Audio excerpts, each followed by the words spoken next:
예,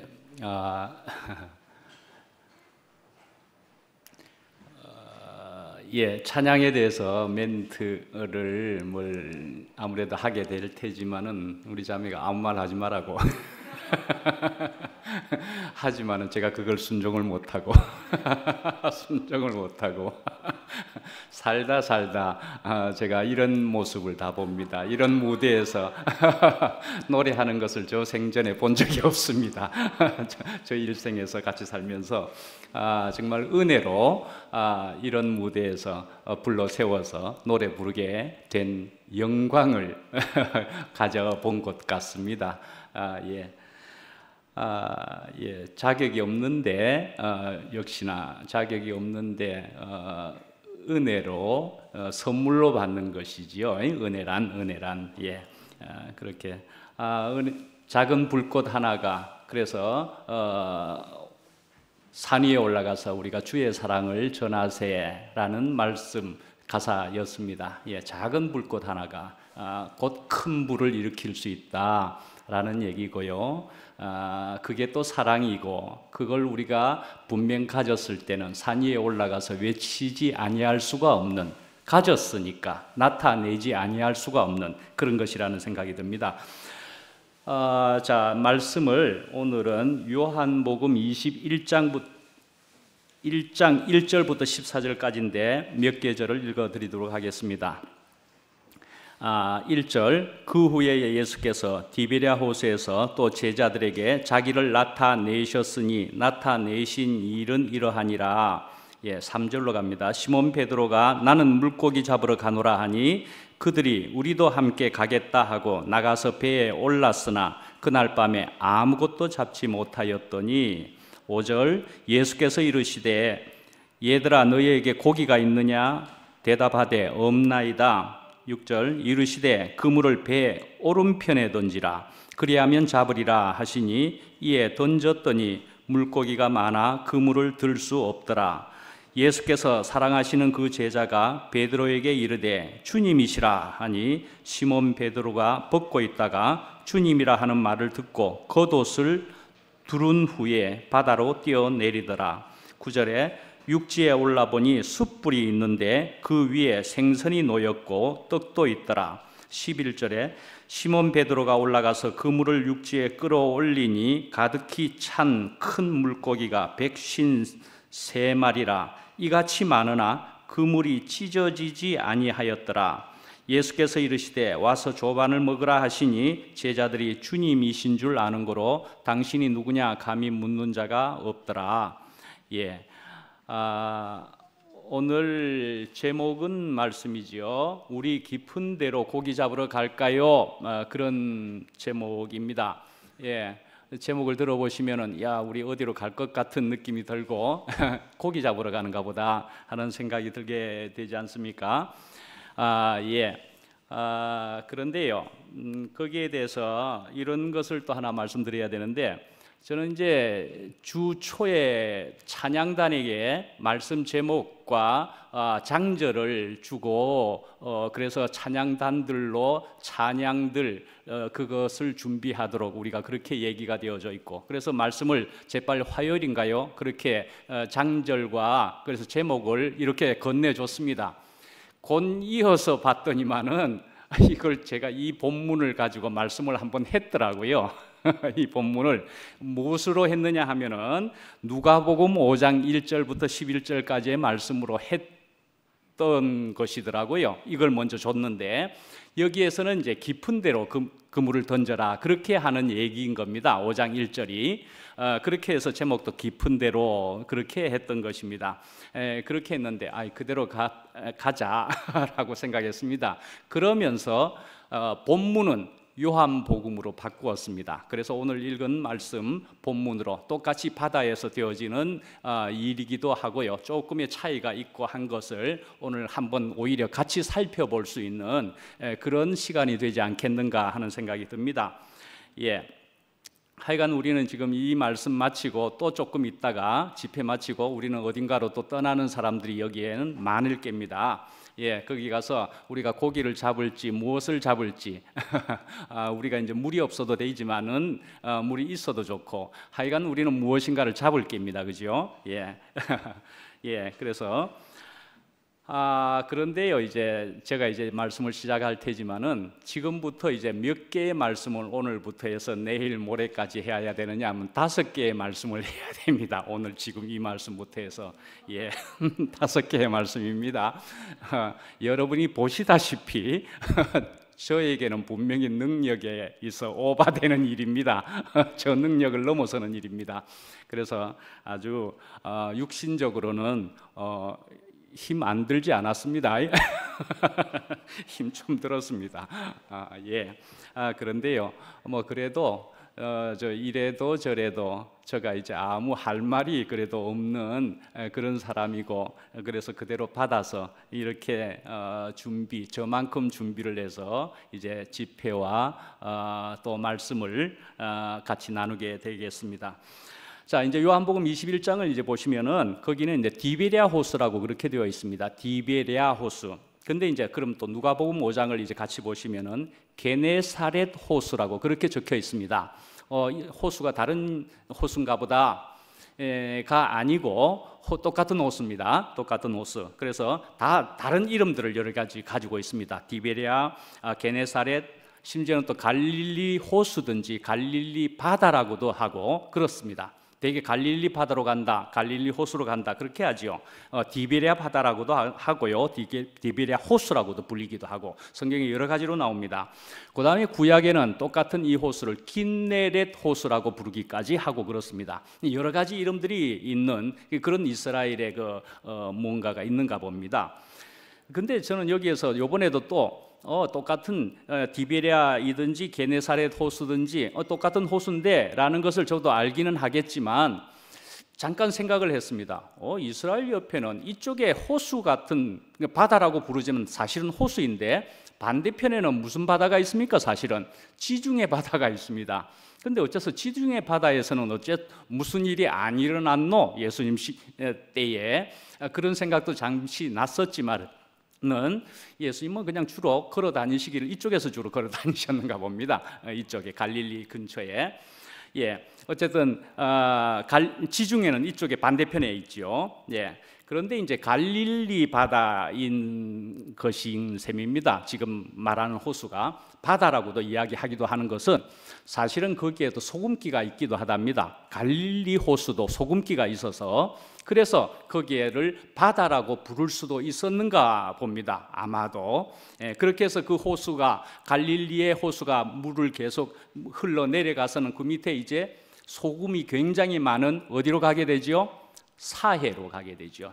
소금이 완전히 많은 세계에서 최고로 많은 그런 바다 사해로 가게 되죠.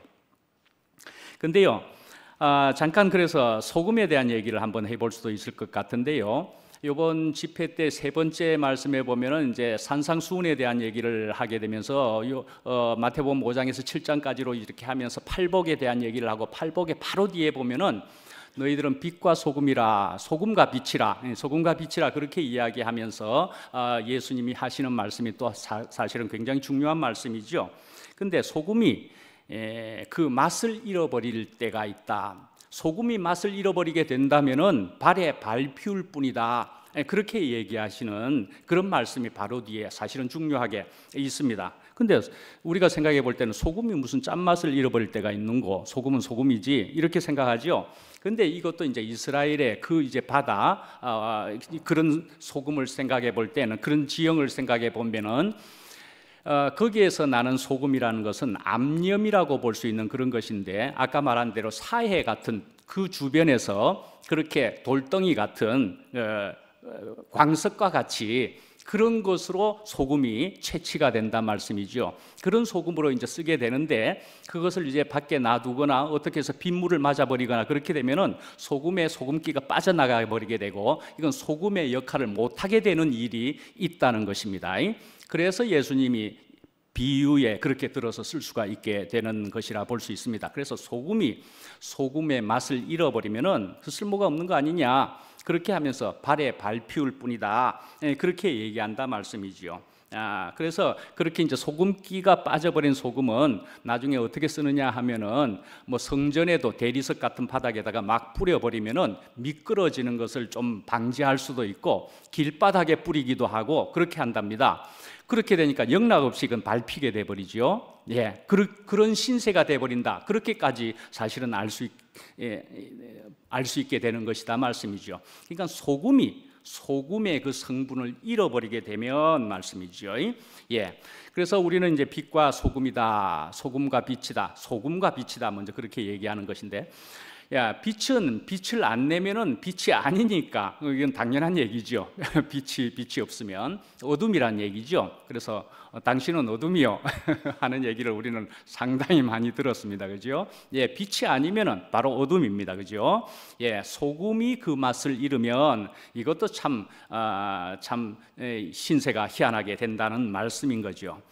우리는 하여간에 우리가 다 알 수 없는 어떤 경로와 어떤 인도를 받아가지고 우리는 결국은 이 자리에 와 있다. 그렇게 된 것이죠. 그래서 우리는 결국은 선택되었다. 그렇게도 분명히 이야기하는 것입니다. 그죠? 선택되었습니다. 그러니까 우리가 선택되었다 하는 것은 본래가 소금과 빛이 없는데 이제 제대로 소금과 빛의 역할을 할 수 있는 사람이 되었다. 그렇게도 볼 수 있다 말씀이죠. 그래서 이제 소금이란 음식에 들어가면 맛을 내게 됩니다. 그죠? 소금은 굉장히 그냥 먹으면 짜기만 할 뿐이지만 소금이 음식에 들어가면 어찌 그리 맛을 내는지 참 신기하지 않습니까? 음식 속에 스며듭니다. 그래서 함께 먹혀지게 되기도 하는 것이죠. 그렇지만 그렇게 굉장한 역할을 하기도 하지만은 소금은 보이지 않는다. 또 분명히 그렇게 볼 수가 있습니다. 그죠? 그 속에 스며들어 버리고 포함돼 버린다 말씀이죠. 또 다른 표현으로 보자면은 건축 안에 들어가 버린다. 그렇게 볼 수도 있죠. 건축 안에 들어가 보면 보이지는 않지만 굉장히 귀한 중요한 역할을 하는 것으로 이미 쓰여진 것이다 말이죠. 그러니까 소금도 그렇듯이 다른 모든 부속품들도 그렇듯이 없어서는 안 되는 것이다 말씀이죠. 또 저는 모교 모임에 얘기를 하면은 저는 소금의 역할을 하는 형제로서 딱 적합하다는 생각이 드는 것이 김은국 형제가 정말 있는 듯이 없는 듯이 하지만은 그 귀함은 너무 크지 않는가 하는 생각을 또 말씀을 들으면서 너무 놀랄 정도로 참 귀하다 하는 생각을 하게 되었습니다. 근데 또 그 형제만 귀하냐고 또 볼 때는 아니 한 사람 한 사람이 다 귀하네. 요즘 들어 이제 장현정이만 하더라도 생각이 좀 드는데 굉장히 정말 가난하다는 생각이 정말 들게 되면서 주님을 저렇게 사모하며 갈망하고 있구나. 그렇게까지 해서 우리 모두가 전부 주님을 갈망하는 사람으로서 귀하지 않은 사람이 없구나 하는 생각을 정말 하게 되고 정말 소금과 같은 역할을 다 하고 있구나라는 생각이 들게 됩니다. 자, 누가복음 5장과 요한복음 21장 얘기입니다. 5장 21장 이제 기억해 두셨습니까? 자, 여기에서 이제 두 가지 말씀 안에 다 보면은 다 고기를 못 잡고 있었습니다. 밤이 새도록, 밤이 맞도록 그물을 던졌는데 고기를 못 잡았다 하는 얘기인 겁니다. 자, 둘 다 밤새도록 헛수고했습니다. 그런데요, 누가 왔다는 거죠? 주님이 오셨습니다. 주님이 오셔서 근데 언제 또 오셨느냐 하면은 밤이 지나서 날이 새어갈 때에 그때 주님이 오셨다. 그렇게 성경에는 적고 있단 말이죠. 그러니까 예수님이 오신다. 무엇을 끝내신 것으로 볼 수가 있게 됩니까? 밤을 끝내시고 이런 식으로 적혀 있단 말씀이죠. 성경의 그 표현이 굉장하죠. 밤을 끝내시고 그리고 주님이 오셨는데 그 말씀에 의지하여서 이제 고기를 잡게 되었다. 풍요하게 하셨다 말씀이죠. 우리 안에 이런 경험이 있는 것이지 않겠습니까? 우리가 주님을 만났는데 내가 그때로부터 그 이전보다도 너무나 풍요롭게 되었다 말씀이죠. 뭐 그런 경험인 거죠, 분명히.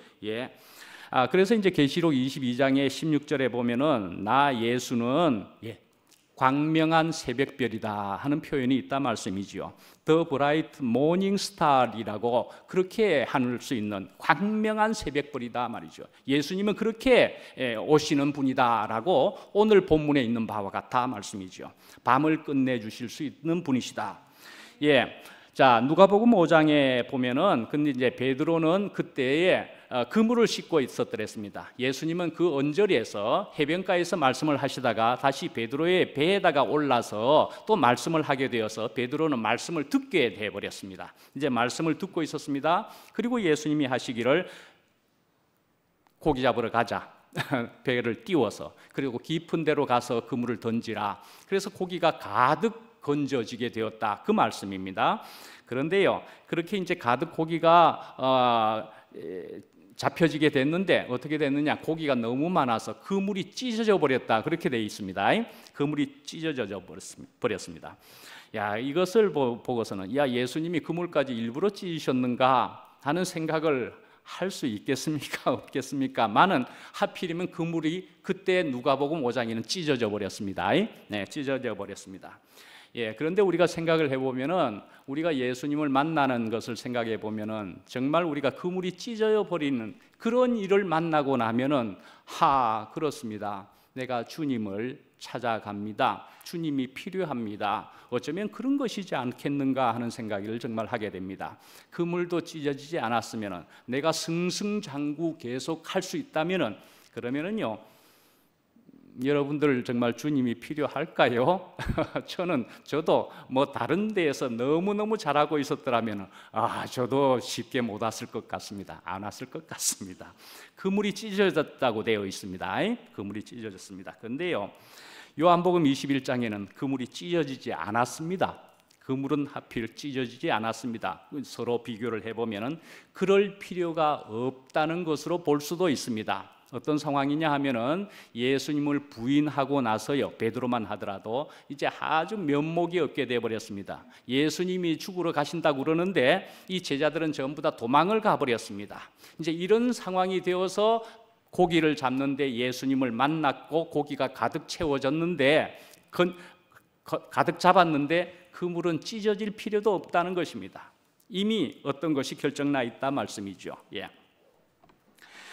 근데 이제 처음에 누가복음의 5장에 보면은 예수님을 만나서 그래서 고기 잡으러 깊은 데로 가자 그러니까 우리가 밤이 새도록 수고하여서 잡은 것이 없지만은 말씀에 의지하여서 내가 한번 던져 보겠습니다.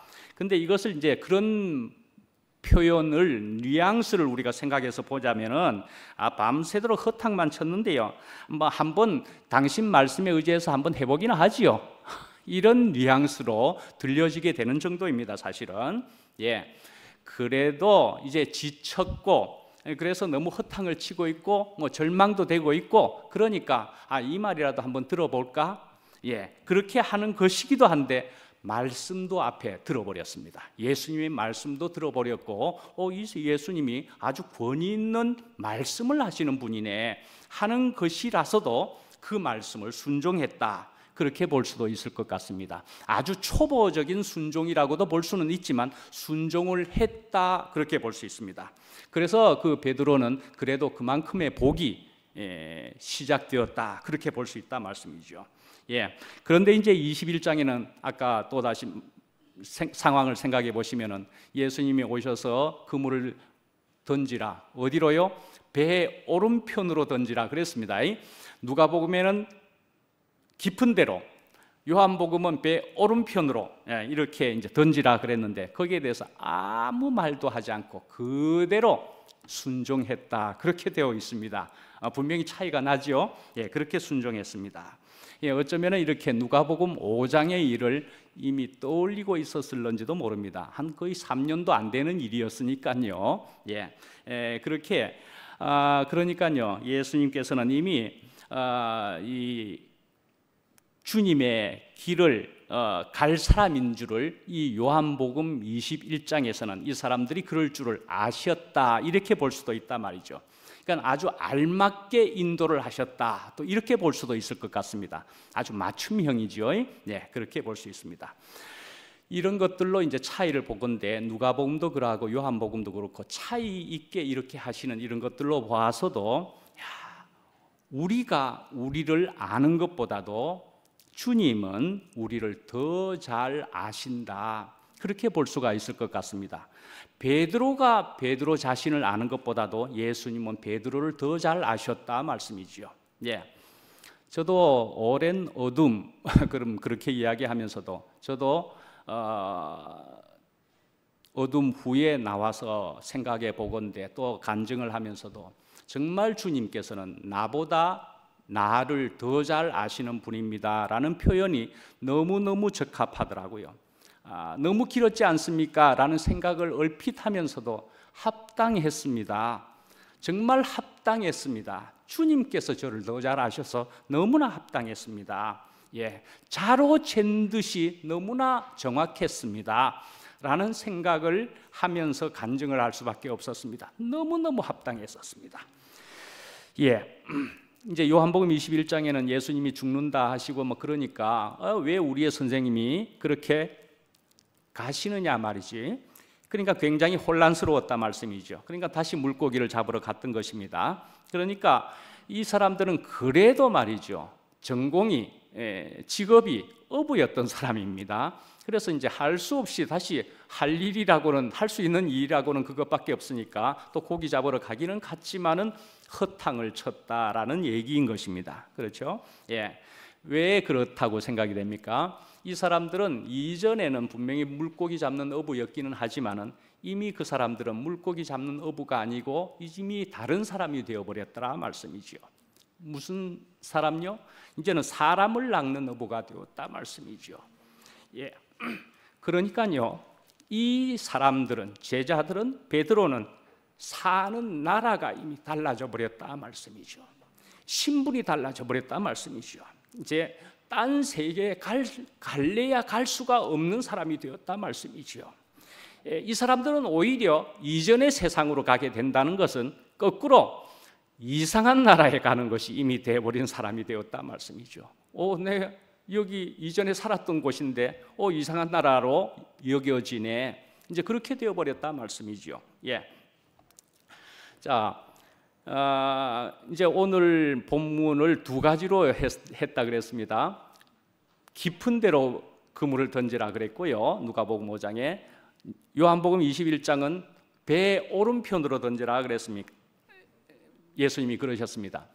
어디가 정답일 것 같습니까? 깊은 데입니까? 배 오른편에 던지는 것이 정답일 것 같습니까? 예. 이 정답에 따라서 사실은 제목을 바꿔야 되겠다, 그렇게 적었다 말씀이지요. 예, 그러니까요, 배 오른편이라고 우리가 생각해 봅시다. 배가 크면은 얼마나 크겠습니까? 요만한 배에 오른편으로 밤새도록 가면 오른편이고 왼편이고 뒤고 앞이고 뭐 다 안 던져 봤겠습니까? 심지어는 깊은 데도 던져 봤을 거고 뭐 그렇겠죠. 다 던져 봤을 겁니다, 사실은. 이제 그런데요, 그래도 우리가 이제 상식적으로 생각해 보면은 뭐 깊은 데로 던지는 것이 뭔가 좀 될 것 같아, 우리가 그렇게 생각해 볼 수도 있지요. 예, 상식적으로는 그렇습니다. 예. 그렇지만은요, 우리가 생각해 볼 때 깊은 데가 맞을 것 같아. 더군다나 한 말씀에서는 예수님도 깊은 데라고 그렇게 하셨으니까, 야, 깊은 데일 것 같아. 그것을 정해버려서 될 일일까요? 예, 깊은 데가 정답이라고 우리가 고집할 수 있는 것일까요? 예. 그래서 야, 깊은 데가 난 맞을 것 같아. 예수님도 한쪽에서는 말씀하셨으니까. 그러니까 깊은 데 그렇게 우리가 계속 주장을 하고 외쳐도 되는 것일까요? 하는 생각이 들지 않습니까? 예, 우리는 이스라엘 백성을 구름 기둥과 불 기둥으로 인도하셨다 하는 것을 우리는 잘 압니다. 구름 기둥과 불 기둥은 내 뜻대로, 우리 임의대로 내 앞에 서는 기둥이 아닙니다. 그죠? 오늘은 이렇게 보여지고 내일은 저렇게 보여지는 그런 구름 불 기둥인데, 그래서 그것을 보고서 오늘 이리로 가라고 하시네, 오른편으로. 그래서 오른편으로 가고 또 왼편으로, 앞으로 뭐 이렇게 하면서, 그래서 우리 주님의 영께서 또 성령께서 인도하시는 대로 우리는 가야 되는 것과도 같아 말씀이지요. 오늘 배 오른편으로 그물을 던지라라고 하면은 우리는 그렇게 따라야 할 것이다 말씀이지요. 예. 깊은 데로 던지라 하면은 우리는 깊은 데에 던져야 한다 말씀이죠. 오늘 우리에게 주시는 말씀이 그러하면은 말씀이죠. 예, 우리도 우리의 생각을 이렇게도 저렇게도 가질 수 있는 것이지만은 우리가 지금 2PM 생활을 이만큼 하면서 우리 뜻대로 지금 우리 2PM 생활이 가고 있었습니까? 아니지 않습니까? 예, 우리가 예상도 못한, 상상도 못한 놀라운 일들을 보면서 우리는 지금 가고 있다, 그렇게 생각하시지 않습니까? 예, 우리의 생각과 다르게 우리는 분명히 지금 어느 곳으로 분명히 가고 있는데 너무나 좋네요. 이전보다 좋네요. 우리는 거의 그렇게 생각을 말씀을 간증을 이구동성으로 거의 하는 그런 시간들을 지금 보내고 있지 않겠습니까? 예. 자, 이제 다시 말씀을 들여다봐도 이제 주님의 말씀에 의지하여 어찌 됐건 그 두 군데 다에서는 내가 그물을 내리리이다 그랬습니다. 예. 무엇을 인정한 것입니까? 베드로도 그렇고 그 제자들도 나보다 크신 이가 있다는 것을 그래도 인정을 했다 말씀이죠. 예. 그러니까 우리는 피조물이기 때문에 우리는 주님을 인정하는 그런 사람일 뿐이다라는 거죠. 피조물이다 말씀이죠. 예, 아브라함도 생각해 보면은 그랬습니다. 예, 그래서 하나님을 만나게 되면서 하나님을 인정하게 되면서 그렇게 인생이 바뀌어졌다 말씀이죠. 예, 베드로도 이러했던 것처럼 제자들이 그러했던 것처럼 그래서 우리 인생이란 우리는 예수님께 붙잡히는 것이 먼저라 그렇게 볼 수가 있을 것 같습니다. 예수님께 붙잡히는 게 먼저다 말씀이죠. 그래서 붙잡히고 나서 이제 우리가 또 생각해 볼 때 순종이라는 것이 그래서 베드로도 순종을 한 셈이지만 순종이라는 단어를 우리가 생각해 보면은요 원어상으로는 샤마라고 되어 있는데 그 뜻은 생각해 볼 때 하나님께 장악되는 것이다 말이죠. 하나님께 장악되는 것이다. 그래서 하나님께 장악이 되어서 하나님이 담는 대로 살아내는 자가 되는 것이다 말씀이죠. 순종하는 것이란 하나님이 담는 대로 살아내는 자다 말씀이죠. 그렇게 순종의 화신이라 하면은 누구를 꼽을 수가 있는 겁니까? 바로 예수님처럼 예수님이셨다 말씀이죠. 하나님께 그렇게까지 죽기까지 순종하신 분이셨더라라는 얘기인 것이지요. 예. 바로 가나의 혼인잔치에서도 그랬습니다. 예. 그래서 말씀대로 물을 항아리 아구까지 채웠고 그렇게 나오죠. 에스더도 죽으면 죽으리라 하는 말을 하면서 삼촌의 말을 따라서 하나님의 말씀을 순종했다 그렇게 볼 수가 있죠. 다른 순종의 얘기를 한번 해볼까요? 옛날에 중국에 순임금이 있었는데 그 순임금이 신하들을 모아놓고 그리고 나서는 큰 항아리를 이제 주면서 여기에다가 물을 채워라 그랬습니다. 저 뒤편에 있는 우물에서 물을 길어서 이 항아리를 가득 채워라 그랬습니다. 그래서 신하들이 그 항아리를 이렇게 들여다봤더니 아이고 항아리 중간에 구멍이 뚫려 있는 겁니다. 밑 빠진 항아리란 말씀이죠. 예, 그런 항아리를 주고서는 물을 채우라 그렇게 했다 말씀이죠. 그러니까 이건 뭐 당연히 채울 수가 없는 거네. 이제 그렇게 하면서 다른 신하들은 전부 다 핑계를 대면서 다 안 하게 돼 버렸습니다. 다 피해 갔습니다. 근데 어떤 우직한 신하 한 사람이 있었는데 그래도 그 사람은 그것을 분명히 알 수 있음에도 불구하고 왜 그런 걸 딱 보면 모르겠습니까? 그런데도 그는 땀을 뻘뻘 흘리면서 그 항아리에 물을 채우는데 그 우물에서 계속 길러서 그렇게 채웠습니다. 채우면 바로 물이 흘러나가고 그렇게 되죠. 그래도 계속 채웠습니다. 참으로 우직하게 시키는 대로. 그랬더니 이제는 항아리의 물이 아니라 우물의 물이 바닥이 나버렸습니다. 우물의 물이 바닥이 나가지고 우물을 바닥이 나서 안을 들여다봤더니 그 안에 뭐가 있었게요? 황금 덩어리가 있었더랍니다. 황금 덩어리가. 그래서 그 황금 덩어리를 들고 와서 왕에게 보이면서 이런 것을 찾았습니다. 그렇게 하니까 그 순 임금이 껄껄껄 웃으면서 임금의 말에 순종하는 충신에게 주기 위해서 하늘이 내린 상급이니 너가 그것을 가져라 그렇게 했답니다. 예. 그러니까 이제 다른 신하들은 아주 억울하게 가슴을 치고 뭐 그렇게 됐겠지요. 예. 그래서 뭐 나중에 그것을 그 사람을 우의정까지 삼았다. 뭐 그런 얘기도 있죠. 그런 얘기가 있는데 우리는 이런 얘기를 또 한번 들으면서 또 생각을 해보는 겁니다. 순종이란 하는 것을 우리가 생각해 볼 수 있단 말이죠. 예, 이런 얘기를 통해서 우리 최 씨가 그런 얘기를 한 적이 있는데 황금 보기를 뭐 같이 알아. 우리가 그런 얘기를 하려는 거 아니지 않습니까? 예.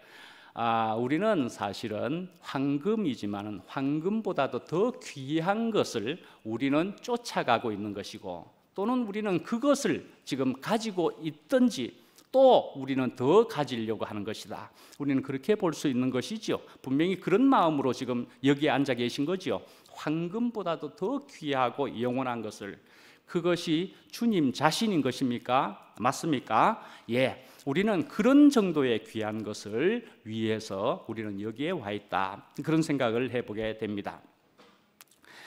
예, 그래서 우리는 이런 순종이라는 것이 너무나 귀하다는 것을 뭐 머리로 모를 리가 없지 않습니까? 예, 순종이 귀한 것이지. 그런데 더군다나 큰 자에게 순종하는 것은 더 귀한 일이지라는 것을 알 듯합니다. 그죠? 큰 사람에게 순종하면 아무래도 좋겠지, 할 수만 있다면. 그런데 안 되는 건 뭡니까? 내 온갖 생각이, 심지어는 내 자존심이 우리가 그것을 못하게 한다 말씀이죠. 예, 분명히 그러는 것이 좋을 것인데 말씀이죠. 우리는 실제로는 현실 안에서는 그것을 못하는 얘기가 허다하다 말씀이죠. 그래서 나는 순종은 완벽하게 안 되네. 완벽하게 안 되더라도 그러면은 당장에 무엇을 어찌 해야 될까? 예, 우리가 한번 뒤에 가서 또 한번 얘기해 보시죠. 자, 9절을 한번 보시면은요, 지금 21장 9절입니다. 9절에 보면은 거기에 숯불이 놓여져 있고, 예수님이 숯불을 앞에다 고기 다 잡고 와서 숯불이 있었고 거기에 생선과 떡도 있더라라는 얘기입니다. 자, 그런데요, 여기에 숯불이 하필 놓여져 있는 것으로 지금 적혀져 있는 겁니다. 베드로가 예수님을 부인할 때 말이죠, 어디에 갔더랬죠? 대제사장의 뜰에 있었다 그랬습니다. 새벽에 뜰에 거기 있었는데 거기에 무엇이 있었다라고 되어 있는지 아십니까? 숯불이 있었다, 그렇게 되어 있습니다. 숯불이 있었다. 그래서 이 요한복음의 저자, 그러니까 요한은 이 숯불이라는 단어를 딱 2번 썼습니다. 딱 2번 썼는데 어디에서 썼느냐? 바로 대제사장의 뜰에 숯불이 있었다. 지금 여기 예수님이 베드로를 고기 잡게 하고 앞에 와서 숯불 앞에서 생선과 떡을 준비해 놓았다 말씀이죠. 이야, 째깍 베드로는 그 상황을 맞닥뜨리고 나서는 어떤 생각이 들었겠습니까? 예, 무슨 트라우마가 있을 것 같지 않습니까? 예, 베드로에게는 숯불 트라우마가 있을 것 같습니다. 굉장한 사건이 그때에 일어났는데 지금 앞에 숯불이 있다 말씀이죠. 예, 예수님이 지금 이렇게 상황을 펼쳐놓고 있다 말씀이죠. 예, 이런 것을 직면하게 하셨다 말씀이죠. 그러면 또 하나 이런 것을 생각해 보시면 어떻습니까? 요한복음의 4장에 보면은 사마리아 여자를 만났을 때요, 뭐라고 하셨습니까? 예, 사마리아 여자는 그걸 공공연히 공개적으로 그렇게 얘기하고 싶지 않았을 겁니다. 그런데 예수님은 뭐라고 하셨느냐? 네 남편을 데려오라. 그렇게 했습니다. 네 남편을 데려오라. 예, 정말 그건 피하고 싶고 말하기 싫은 그런 자기의 모습이겠지만은 예수님은 그렇게 이야기하신 것입니다. 예, 그러니까는 아픈 과거나 현재를 피하지 말고 직면하게 하셨다, 그리 볼 수가 있습니다.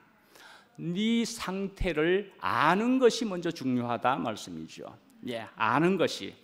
우리는 어떤 일을 만나면은, 특히 교회 생활 안에서 보면은, 야, 내가 도저히 안 되네, 내가 도저히 넘어갈 수가 없네, 그런 일이 있을 수가 있습니다.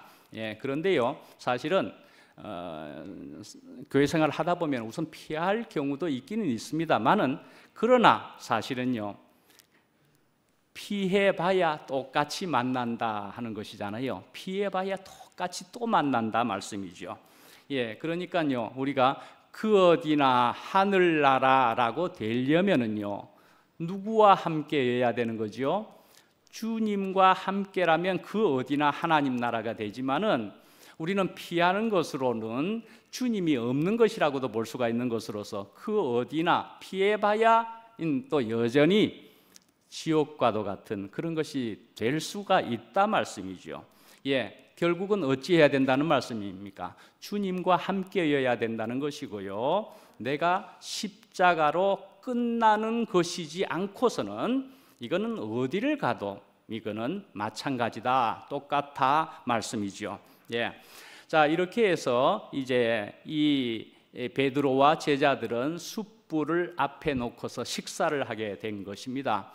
그러니까 이 사람들의 심정이 어떠했을까 하는 것이지만은 누가복음에도 보면은 엠마오로 가던 두 제자가 예수님의 말씀을 서로 나누다가 그리고 나서 또 예수님과 함께 음식을 나누어 먹고 나서는 눈이 밝아져서 예수신 줄 알아보게 되었다. 그런 말씀도 또 비슷하게 똑같게 그렇게 적어져 있는 것이 있다 말씀이죠. 그러니까 뭡니까? 이것이 상징하는 것은 결국은 주님을 먹음으로 통해서 우리의 눈이 밝아지고 말씀도 함께 듣고 먹음으로 해서 우리가 더욱 밝아지고 생명을 가지게 되고 우리가 그런 것으로 분명히 볼 수가 있는 것이지요. 우리가 이렇게 교회 생활을 하는 것이라 볼 수가 있지 않겠습니까? 말씀을 먹습니다. 그리고 형제 자매들 지체를 또한 먹는 것이기도 하고 우리가 함께 이런 공동체 생활을 하는 것이다. 그렇게 볼 수가 있을 것 같습니다. 자, 이제 예수님은 이 요한복음 21장의 제자들의 그 상황을 우리가 생각해 보면 예수님이 그 제자들에게 이 배은망덕한 놈들아 예수님을 배신하고서 떠나버린 제자들이니까요. 그렇게 할 법하지 않습니까? 그렇게 나와 같이 있다가 그리 떠나갈 수가 있었더란 말이냐. 이렇게 하면서 배은망덕한 놈들아 한마디쯤이라도 그렇게 할 법하지 않습니까? 그런 말이 일체 있지 않고요. 얘들아 그렇게 불렀을 뿐입니다. 얘들아, friends 그렇게 친구로 그렇게 불렀다 말씀이죠. 이런 예수님이셨다고 나와 있는 것입니다. 나무라지 않았습니다. 그렇게 하는 예수님이라 이렇게 나와 있는 것이고요. 이제 이것을 요한도 베드로도 역시 이것을 생생하게 보게 된 것이지요. 그래서 요한은 그 뒤에 요한 서신서, 요한 1, 2, 3서 이런 데에서도 말씀하기를 서로 사랑하라, 서로 사랑하라. 그렇게 무수히 말씀을 적게 되었다. 그리 볼 수도 있고요. 베드로는 또 어떻게 했습니까? 베드로도 베드로 전서에 무엇보다도 뜨겁게 서로 사랑할지니 사랑은 허다한 죄를 덮느니라. 그렇게까지 적고 있다 말씀이죠. 자, 그래도 이제 예수님은 그래도 베드로에게 또 묻습니다. 그 이제 식사를 같이 하고 나서 이제 묻는 장면이 그것인 것입니다. 너가 나를 사랑하느냐? 너가 나를 사랑하느냐? 하는 질문을 3번이나 했더라 말씀이죠. 자, 베드로는 어떤 심정이었다고요? 너무너무 면목 없는 그런 심정이었다. 그렇게 이제 아시게 됐죠. 그런데요, 예수님은 그걸 또 확인하셨다는 것입니다. 너가 나를 사랑하느냐? 너무 면목 없고 미안하고 죄송스럽지만은 그래도 저는 주님을 사랑합니다. 라는 얘기를 하고 있지만 아마 모기 소리만 하게 했다. 그렇게 볼 수 있겠죠. 그렇지만 그래도 저는 주님을 사랑할 수밖에 없는 자입니다. 그렇게 이야기하는 거지요. 너가 어떻게 대답하든지 간에 사실은 나는 너를 사랑한단다라는 말씀으로 생각되지 않습니까? 너가 어떠하든지 나는 너를 사랑한단다. 너가 어떤 실수를 했든지 나는 너를 사랑한단다. 그렇게 보여지지 않습니까? 그렇게 이제 부활하신 예수님이 이렇게 우리와 함께 하셨다라는 얘기인 거죠. 지금 이렇게 요한복음 21장에 우리와 이렇게 하실 뿐더러 용서도 해주시고 사랑도 해주시는 모습으로 우리에게 오셨더라 말씀이죠. 자, 이렇게 하시면서 이제 아주 형편없는 이런 제자들이라고 생각될 수도 있지만은 내 양을 먹이라라는 것까지 하면서 믿고 맡겨주셨다. 그렇게 볼 수 있다 말씀이지요. 예, 우리는 지금 사랑에 대해서 얘기를 들었었는데요. 우리는 사실은 사랑 그러면은 모든 사람을 사랑할 수는 없을런지도 모릅니다. 그죠? 예, 모든 사람을 사랑하기가 뭐 그리 쉽게야 하겠습니까? 원수까지 사랑하라고 적혀 있는데요. 예. 그런데 우리가 이제 이런 것을 한번 생각해 보시죠. 우리가 공부라는 것을 우리가 하려고 해도요. 공부라는 것을 해도 국민학교 학생이 박사 공부를 할 도리도 없고 할 수도 없고 뭐 하지 않을 겁니다. 그죠? 무엇부터 하는 겁니까? 예. 내가 할 수 있는 만큼 우선 하는 것이지요. 예, 공부도 내가 할 수 있는 만큼으로 시작하는 겁니다. 그리고 또 어떻게 하는 게 더 좋은 것이냐고요? 재미있게 하는 것이 더 좋을 것이다 말씀이죠. 재미있어야 더 계속 할 수 있지 않겠습니까? 재미있어야 한다 말이죠. 쉬운 것부터 해야 된다 말씀이죠. 네, 쉬운 것부터. 자, 그런 것으로도 우리가 참고해 볼 수 있는 것으로, 그래서 요한복음 21장에는 이제 어떤 말씀이 끝으로 나와 있느냐, 역시 여러분들도 아실 수 있는 분이 있는 것처럼 요한복음 21장에 저는 너무나 그것만이 답이다, 그것만이다라는 생각을 정말 가지게 되는 것인데, 예, 그렇게 물었습니다. 베드로가 예수님에게. 이 요한은 또 어찌 되겠습니까? 하필이면 그렇게 묻는 장면을 거기다 놓아 놓았습니다. 나는 이 사람 못 넘어가겠는데 이 사람 어찌해야 되는 겁니까? 그런 얘기들을 우리가 할 수가 있는 것이지요, 현실 안에서. 예, 우리는 그런 상태, 현실적인 상태가 있을 수 있고 만날 수 있습니다. 그런데요, 예수님이 하시는 말씀은, 대답은 상관하지 마라 말이죠. 상관하지 마라. 우선은 상관하지 마라. 어렵게 하려고 하지 마라. 그것부터 넘어가려고 너가 하지 마라. 너는 아직 그런 정도 아니지 않느냐? 예, 베드로가 그러하듯이 그렇지 않느냐? 상관하지 말고 너는 나를 따르라. 그렇게 이야기하셨다 말씀이죠. 예, 너는 나를 따르라. 예, 우리가 먼저 해야 될 일이 무엇인가를 이렇게 분명하게 밝혀주셨다 말씀이죠. 예, 너는 나를 따라오기만 하면 된단다. 네, 아까 순종도 얘기했고 사랑도 얘기했지만은 먼저 주님을 따라가는 것이 필요하다고, 그것이 절대적으로 1번이다라고 이야기해 주신다 말씀이죠. 예수님은 내 모습이 현재는 이러할지라도 내가 우선 너를 받아줄 수 있다 말이죠. 내가 받아주겠다 말이죠. 알아보니 또한 이런 말씀을 통해서도 내 모습 이대로 받아주시는 분은 주님이시구나, 우리가 그렇게 알게 되는 것이다 말씀이죠. 예.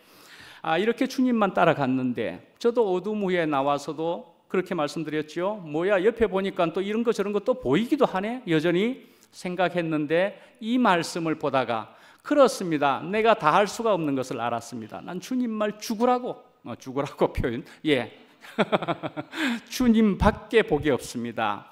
주님을 더욱 갈망합니다 라고 따라갔더니만 어느새 전보다도 나은 그런 생활과 내가 이만큼 된 것을 제가 보게 되는 것으로 통해서 너무너무 놀라워하면서 기적 같은 삶이라고 저도 감히 고백할 수가 있게 되었다 말씀이죠. 예, 진정으로 행복한 사람은 말씀이죠. 내가 어떠하든지, 내가 어떤 모습이든지 나를 끝까지 믿어주고 사랑해주는 사람을 가진 사람이다, 그렇게 볼 수가 있겠습니다. 그죠? 내가 어떠하든지 나를 끝까지 믿어주고 사랑하는 사람이 있다면 얼마나 좋겠습니까? 그죠? 예. 근데 우리에게 그런 사람이 있습니까? 이지만 있지요. 네, 우선 주님이 분명히 그러하시다라는 얘기입니다. 주님은 우선 분명히 그러하시다는 것으로 우리가 믿을 수가 있으니 우선 주님께로 포커스를 맞출 수밖에 없겠다 말씀이죠.